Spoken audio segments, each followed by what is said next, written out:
Vision I have with getting women out into the backcountry, inspiring a avalanche snowmobile safety culture, the type of inspiration and motivation that comes from even just a couple days in the mountains, even just one experience together, is incredibly transformational. The rewards I've experienced in my career path has been just the immense amount of learning and growth. I've chosen a course that's sort of taken me in several different directions, but it all seems to come back to my own personal learning. I have a natural inclination towards challenging the norm rather than conformity or compliance. So that way of thinking definitely brings challenges, constant hurdles, constant roadblocks associated with the direction I'm hoping to go. We all experience despair.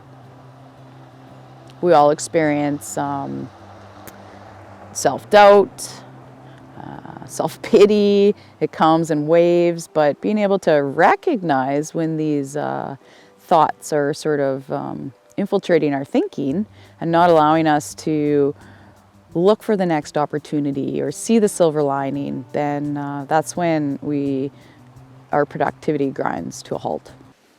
The perfect world for Indigenous women entrepreneurs is a world where we are supported and surrounded by people who are encouraging our thinking and encouraging our dreams and our goals.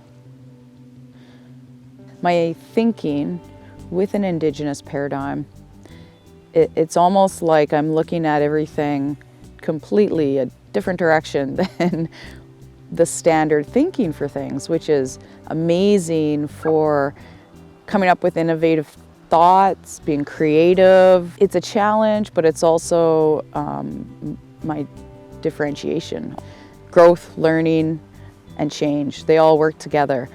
But one thing that we have to be sure not to do is try to force others to change. We don't resist change, we resist being changed.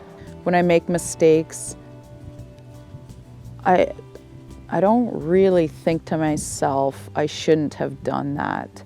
I think to myself, what can I do to learn from this? So along the journey, even all the bumps and all the lows, I think contribute to the success of the journey, and they also change the course. As an entrepreneur, especially as someone self-managing their time, if you can't get up in the morning and motivate yourself to go and overcome those hurdles that maybe you've put in front of yourself, maybe someone else has put in front of you, then you're not going to be successful. Keeping your head on track and your mind looking at what you want and thinking about what you want, because where your thinking is, that's where your energy flows. Don't allow other people's thinking to limit yourself. We limit ourselves by our own thinking enough. So if you have something you want to achieve and you think it's possible for yourself, listen to the people who believe in you. I am right now, today, living my dream. I get to go out in the wilderness, help spread the wisdom of how to be safe in the backcountry with colleagues, with my friends, with youth. It doesn't really get much better than that. If somebody tells you that you can't do something, you need to get those thoughts out of your head immediately, because you're the person that controls what you can and can't do. And your own thinking is what will limit yourself or create limitless opportunities.